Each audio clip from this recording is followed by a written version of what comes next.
আজকের মাংসটা না ভীষণ স্বাদ হবে। কালারটা দেখেই বোঝা যাচ্ছে। Yummy yummy. মা মনে হয় মাংস রান্না করছে। মা, ও মা। হ্যাঁ, কি হলো? তুমি কি করছো? আরে বিরক্ত করবি না তো। আমি গরমের মধ্যে ঘেমে নিয়ে মাংস রান্না করছি, আর তুই ওইদিকে আমাকে ডাকাডাকি করে আমার কান মাথা গরম করে দিচ্ছিস। এখন ডাকাডাকি করবি না। রান্না করছো? হ্যাঁ, মাংস রান্না করছি রে। মা, তোমার কি মাংস রান্না হয়ে গেছে? না না, এখনো তো অনেক বাকি, মাত্র বসিয়েছি। মা, মাংস রান্না করতে আর কত দেরি হবে?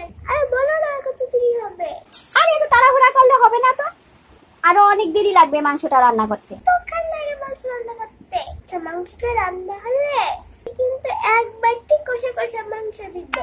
মাংস তো এক বাটি কষা মাংস বানানো লাগবে। হ্যাঁ হ্যাঁ, একটু আর মনে কর কিছুক্ষণ, তারপরে তোকে ডাক দেবো। হ্যাঁ, মাংস রান্না করলে না ওই কষা মাংস খাওয়ার জন্য এটা ভীষণ ডাকাডাকি শুরু করে দেবে।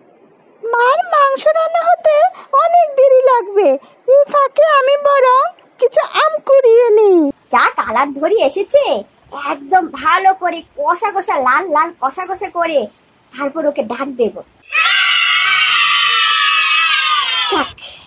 এখন মাংসটা ঠিক মতো কষা হয়েছে। এই যে শোনা যায়, এই যে মাংস কষা হয়ে গেছে। এই এলিনা, আরে কোথায় গেলি আবার? ওই যা, এখন মাংস কষা হয়েছে, এখন মেয়েটার পাত্তা নেই। না, আর বেশিক্ষণ দেরি করলে না মাংসটা পুরা লেগে যাবে। আমার এতক্ষণের পরিশ্রম সবটাই পণ্ড হবে। না না, আমি একটা কাজ করি, আমি একটু জল ঢেলে দেই।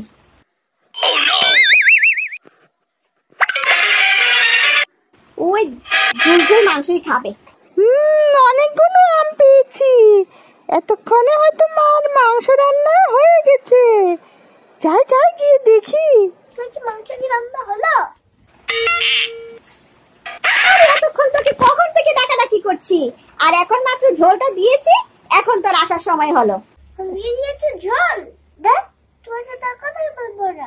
তো কষা মাংস করে তো আমি 1 ঘন্টা ধরে তোকে ডাকছিলাম, তরকারিটা কি তোর জন্য পুড়ে ফেলবো? ওই তো সময় মতো তো আসিস না, তখন ডাকাডাকি করি, তখনই জানি কোথায় চলে যাস।